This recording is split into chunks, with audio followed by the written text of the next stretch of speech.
Best of R / malicious compliance episode 124. Subscribe for edit videos daily. So our 4-year-old likes to touch his penis. Nothing abnormal there, but we don't want him to think it's okay to do it in public, so we discourage it. The other day my wife caught him watching TV with his hands down his pants, so she told him to get his hands out of his pants. He said okay, and pulled his pants down and went back to playing with his penis. Parenthood. Thank you. Next. This happened 3 years ago. My BF/so and I started dating, and I had been renting somewhere while he lived with his family, parents, sister and brother.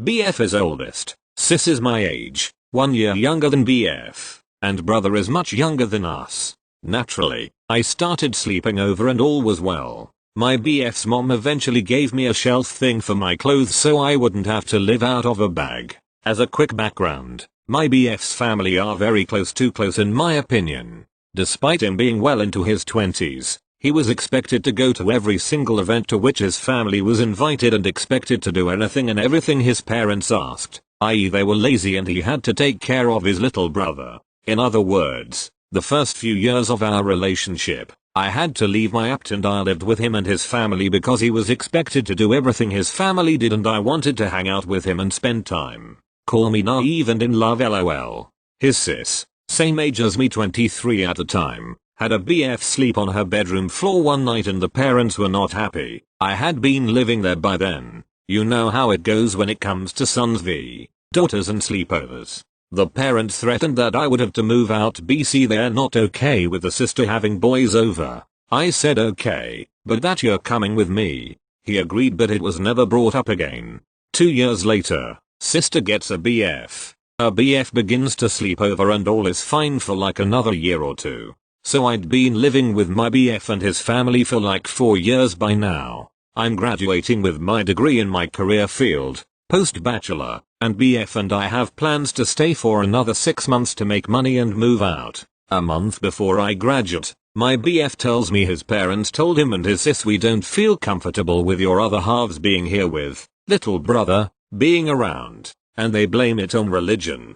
Despite their marriage being 3 years after having 2 kids, but they reassure my BF and his sis, oh but you two don't have to move out y'all. We moved out the next week to my brother's house and didn't see them for 3 months. They were shook. They had a big blow up at a BBQ with my BF. Awkward AF. About how my BF doesn't love them and he ditched them. His response: you kicked my GF out. What did you expect? She left. And so did I. Edit. Because of comments. Before I moved in, my BF and his sis didn't pay any rent or anything for the house. When I moved in, I made sure we paid for things. I told my BF to tell his parents we'll pay rent and we ended up paying half of the rent while the sister paid the phone bill. We bought groceries, still did chores, took care of the little brother, etc. We didn't freeload.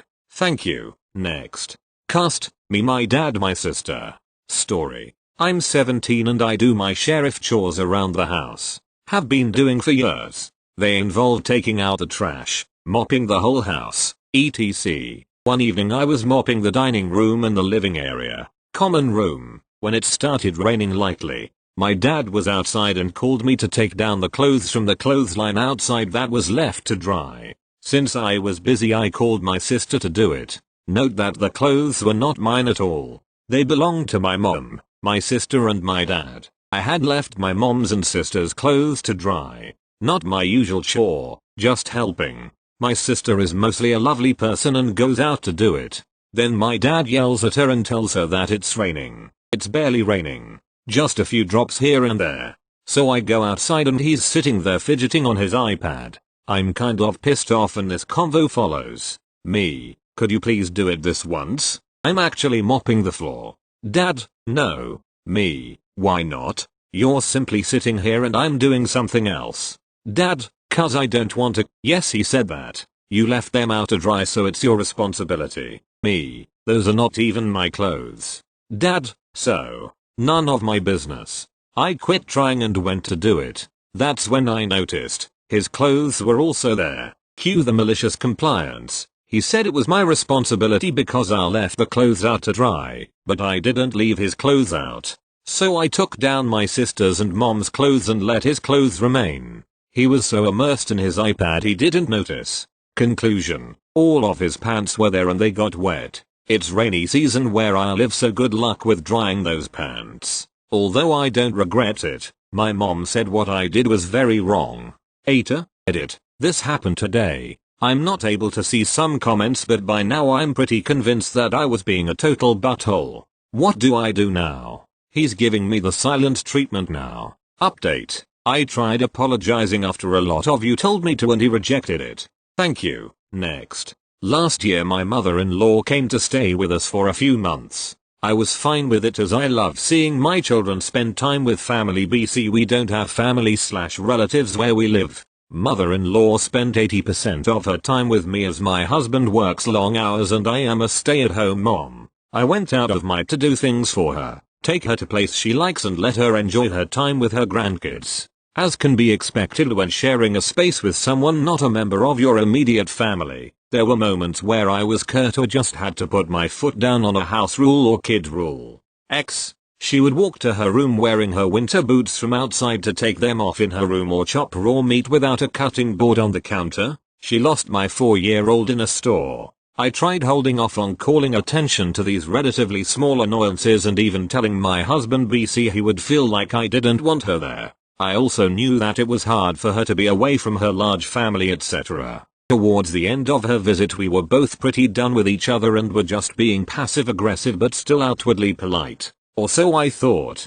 I come to find out from her nephew, who I am friends with, that she had been bad-mouthing every aspect of who I am. From how I treat her son to the kids to how I keep my house. Even my physical appearance. So this nephew knew about conversations I had with her. Outings like very small details that would be impossible to know about. How she had talked about me to her sisters and so all the cousins knew. I only ever had a messaging app to communicate with my husband's family, as everyone I talk to, like 2 people, I can talk to without making international calls. I would send pictures of the kids, make video calls etc to my husband's parents, siblings and cousins. So after finding out they were all speaking ill of me, I deleted the app. So now it is 100% up to my husband to keep up communication with his family. If he neglects to call them by video or send pictures of our kids, it is not my problem. My husband is not good at it and he works a lot, which is why I tried to be close with his family even though we live in different countries. Now they can only reach me by calling me directly to my phone, which they have never done. Why would they want to talk to me? I never told my husband what I found out. It would be hurtful to him and I was just happy to shut their toxic behavior out of my life. It did come up once and I just told him I was running out of space on my phone and I deleted apps I don't need. Which is not a lie. Thank you. Next.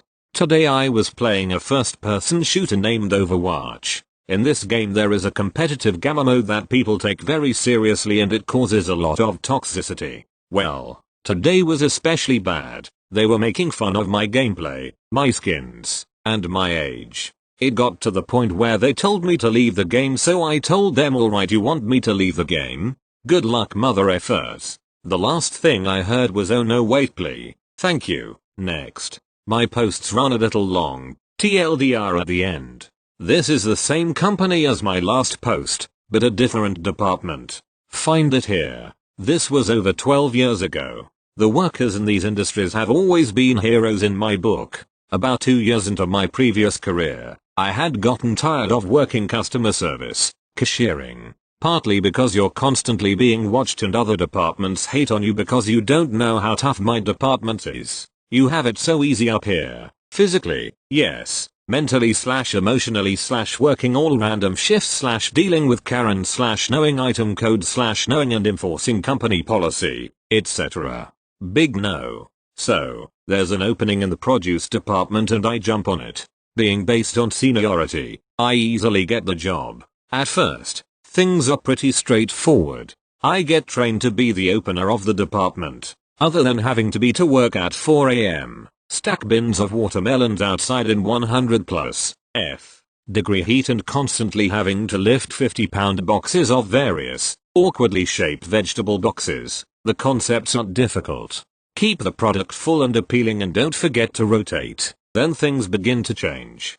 Corporate is tightening the labor budget because sales aren't where they want them. Labor is getting tighter and tighter each week. Naturally, as labor declines, we can't get stock out fast enough or we run out of time to order sufficiently and sales dip. Round and round it goes. After a while, we go from having a manager, full opener, a mid-shift between 4-8 hours depending on time of the month, sometimes a second half shift, usually a rookie or someone from a different depth to help out, and a full closer, 28-36 labor hours per day, to having a manager and 2 full closers, 20 full labor hours per day, every day, no matter how busy or slow. On top of that, the manager doesn't touch much of the product because they come in early in the morning and when we leave for the night everything has to be full. Now, this makes very little sense to me because that means all the fresh product sits out all night, some is refrigerated/watered.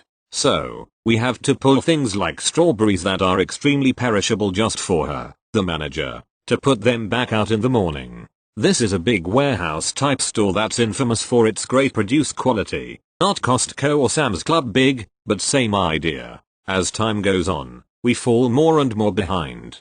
We are struggling to keep up. Now she is irate because things are not as full as they used to be. You can't leave until everything is finished, she told us. Every night all the displays must be full. The load has to be broken down. We get 6-12 pallets of fresh product daily. The back room has to be swept. All the product in the back room condensed and any extra cleaning or other duties she's assigned that day. Oh, and she loads up all the 6-wheelers we use to bring out product with stuff we don't need because she never leaves the back room before we get there, so we start out behind. Months of this. I'm racking up so much overtime. It's not funny. I'm talking average of 1-2 hours OT per day, 5 days a week. Same for my partner. We almost always work side by side, shift wise, not literally, but he makes more and they don't like how expensive he is. The only bright side for me is my partner has seniority by about 15 years, so she blames him for everything.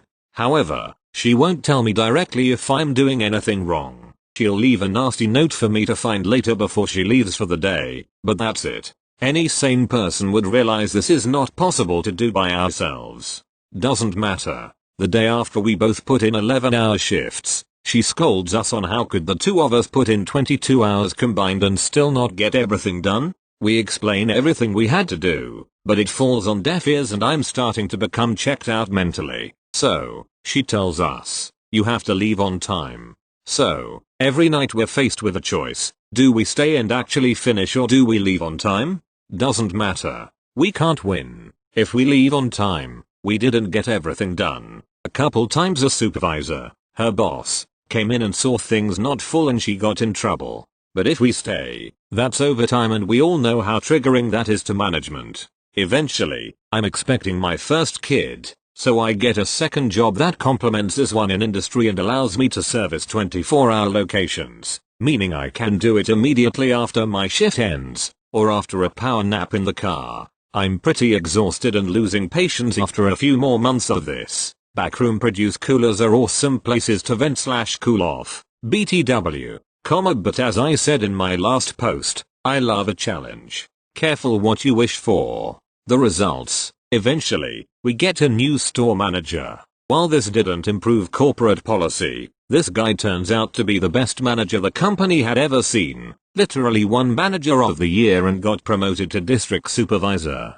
He fights corporate on their labor policy and proves that the store is more profitable when he spends more labor to make it more appealing and offer superior customer service. The produce manager got forced to transfer stores because my partner had complained to the union about her unreasonable demands and targeting him with harassment since she always blamed him. He was also Mexican, legal in case you were wondering, and over 40, so 2 legally protected classes. Years later I was visiting her new store on a training assignment and she had also been demoted to customer service. Oh, the irony. Where I believe she still is today. Once my kid is born, the new store manager lets me take all my paid time off. And we all lived happily ever after. Almost. I did get promoted in the customer service department a few months later, but that only led to more stories for another day. I think this may be something of a double malicious compliance. But it's a no-win because you can't comply with both. This is probably the most satisfying ending to all my stories. Emo. TL. Doctor manager tells us we can't leave until everything is done, then gets mad when it requires overtime. Manager tells us to leave on time. Impossible to comply with both. Manager gets transferred then demoted for harassment. Thank you. Next. Hope this belongs here. Not sure about the labels used in the sub. A little background on me. I used to get into a lot of trouble with the law due to drug use and things associated with it like possession charges and retail theft. So one day while I was high as hell I went to Kohl's and for whatever reason ended up stealing a belt. Yes, a belt. I know, what a waste of time and energy. But anyways I walked out wearing it and was approached by a loss prevention officer who asked me to come back into the store, which I did. I was taken to their office and took the belt off. While in there the girl who apprehended me asked for my ID, which I told her I did not have on me as it was in my car. At that point I got up and just walked out of the office and headed towards my car. She pleaded with me to return but I kept walking to my car and left. About 6 months later my wife and I were planning to move, so I decided to call the sheriff's department just to check and see if I had any warrants. I was curious if charges were ever filed for the theft of the belt. To my surprise the lady told me I had 2 warrants, none for theft,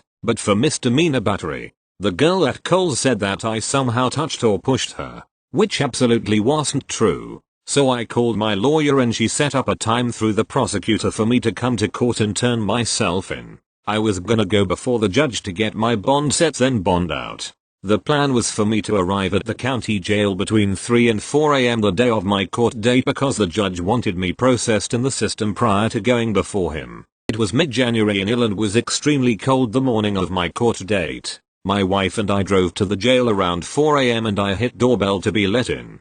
They buzzed me in and the officer met me in the lobby. He asked why I was there and told him the story and what my lawyer had set up. This is where it got weird. The officer started trying to talk me out of turning myself in. This was a $50,000 warrant and he started coming up with excuse after excuse for me go away. There's not enough people there to process me. It only takes one. The floor is cold. I'll be waiting for hours to get it finished. I won't be able to sleep, etc. He doing whatever he could for me to walk away. I was in shock and honestly don't think anyone would believe me had my wife not been there and had it not been video/audibly recorded. So I went home and went to sleep. That morning I ended up going to court and my lawyer is like, WTF. Why didn't you turn yourself in as planned? I told her the story and she in turn told the judge and prosecutor. They were livid. They asked me who the officer was. Of course I made sure to write his name down, and his supervisor was called to the courtroom. Turns out he had had some other issues and this incident was the last straw. He ended up getting suspended about a week later. And I ended up having the charges dropped because they were false anyways. So happy ending all around.